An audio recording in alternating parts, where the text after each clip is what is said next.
terima kasih masih bersama kami. Pemirsa, Ketua DPR RI Marzuki Ali membenarkan jika dirinya pernah bertemu dengan mantan Kepala Divisi 1 PT Adikarya Tengku Bagus. Namun menurut Marzuki, pertemuan itu bukan untuk menerima fee dari pembangunan gedung baru DPR, melainkan karena anggaran pembangunan gedung baru DPR membengkak.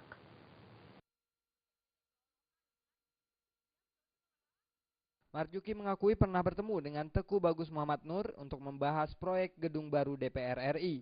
Pertemuan ini terjadi di ruang kerjanya. Saat itu, Marzuki sengaja memanggil Tengku Bagus untuk mengklarifikasi total biaya bangunan gedung baru DPR. Saat diajukan pertama kali, total biaya pembangunan mencapai 1,1 triliun rupiah.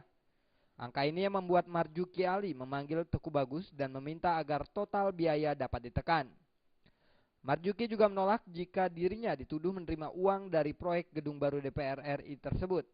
Marzuki menegaskan salah satu alasan dirinya menghentikan proyek gedung baru DPR RI adalah adanya indikasi penggelembungan biaya pembangunan. Dan hanya itu saja, tidak ada pertemuan lain.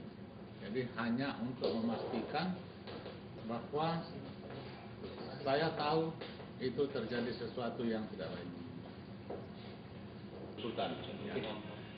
Tanya konsultannya, pernah nggak ketemu aku? Tanya konsultannya. Tidak ada 1 rupiah pun, ya, sesen pun. Apalagi 1,1 miliar. Saya ganti 1000 kali kalau ada. Sebelumnya di pengadilan Tipikor, Tengku Bagus menyebutkan bahwa Marzuki Ali menerima uang 1,1 miliar rupiah untuk memuluskan proyek pembangunan gedung baru DPR. Dari Jakarta, Agus Purwoko melaporkan. Diblokirnya anggaran untuk TVRI oleh DPR sebesar 627 miliar rupiah membuat siaran stasiun televisi milik pemerintah itu terancam tidak bisa berjalan.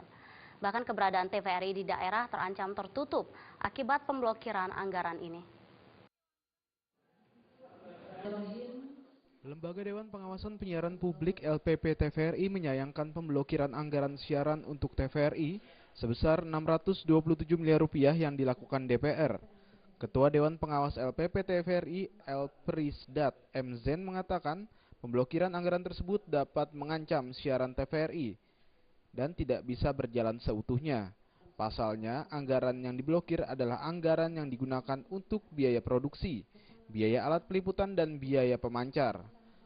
Bahkan akibat pemblokiran ini, keberadaan TVRI di daerah juga terancam tutup. Elprisdat menjelaskan saat ini TVRI masih menggunakan sisa anggaran tahun 2013 sebesar 35 miliar rupiah dan pemasukan dari iklan. Dengan sisa anggaran tersebut, diprediksi siaran TVRI hanya bisa 1 bulan ke depan. Selain itu, menurut Elprisdat, pemblokiran anggaran ini akan menghentikan program pemilu 2014 yang disiarkan TVRI. Kita akan mengkomunikasikan ini, kita sudah mengkomunikasikan ini dengan Presiden, dan Presiden mengatakan sebenarnya TVRI tidak boleh berhenti siaran. Tapi melalui Menkominfo itu disampaikan. Kemudian teman-teman kepala stasiun berencana juga akan menyurati 11 kementerian lembaga terkait dengan TVRI perihal soal. Dan berikut kita juga akan berkoordinasi dengan Menteri Keuangan menjelaskan bahwa dengan pemblokiran seperti sekarang itu artinya berdampak kepada penyiaran. Jadi kita akan coba jalur komunikasi itu. Anggaran TVRI diblokir sejak 30 Desember 2013 lalu. Pemblokiran anggaran oleh Kementerian Keuangan atas rekomendasi DPR ini diduga terjadi akibat adanya perbedaan pendapat mengenai pemecatan 4 orang direksi TVRI oleh Dewan Pengawas LPP TVRI pada 18 November 2013 lalu. Komisi 1 DPR tidak sepaham dengan adanya keputusan pemecatan tersebut. Dari Jakarta, Agus Purwoko melaporkan. Ya, pemirsa, karena menaikkan harga LPG 12 kg secara sepihak, salah satu agen penjualan LPG di Banjarmasin, Kalimantan Selatan mendapat sanksi dari Pertamina. Sanksi yang diberikan berupa pengurangan pasokan tabung untuk kemasan 12 kg. Salah satu agen resmi Pertamina yaitu PT Gautama Sinar Batuah yang beroperasi untuk wilayah Kalimantan Selatan mendapatkan sanksi dari Pertamina setelah menaikkan harga LPG 12 kg yang melebihi batas ketentuan pemerintah. Di mana agen tersebut menjual setiap tabung LPG 12 kg dengan harga Rp135.000, di mana seharusnya sesuai dengan ketentuan pemerintah, harga jual gas LPG 12 kg Rp34.600. Akibat dari kenaikan harga, PT Gautama Sinar Batuah mendapatkan sanksi dari Pertamina berupa pengurangan stok tabung untuk kemasan 12 kg sebanyak 30%.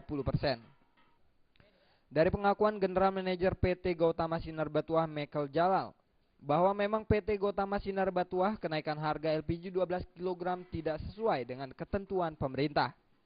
Michael Jalal berjanji akan kembali ke harga normal sesuai dengan keputusan pemerintah. Bahwa pihak Gautama ini kena sanksi atas kenaikan harga melebihi dari yang berlaku. Ya, ini kan 134.600. Terus anak-anak di bawah, tim sales kita itu membulatkan angkanya 135. Itu yang jadi permasalahan. Ya, memang ada pelanggaran di situ. Tanggapannya Bapak sendiri gimana? Kita lagi berupaya untuk memperbaikinya kembali. Turun seperti semula. Selain PT Gautama Sinar Batuah, Pertamina juga memberikan sanksi kepada 3 agen di regional Kalimantan, yakni PT Sinar Prima Karunia, PT Landak Agung Sejahtera, dan PT Citra Kencana Lestari. Dari Banjarmasin, Kalimantan Selatan, Andi Muhammad Haswar melaporkan. Jangan beranjak dulu pemirsa, di segmen terakhir kami masih memiliki sejumlah informasi lainnya. Tetaplah bersama kami.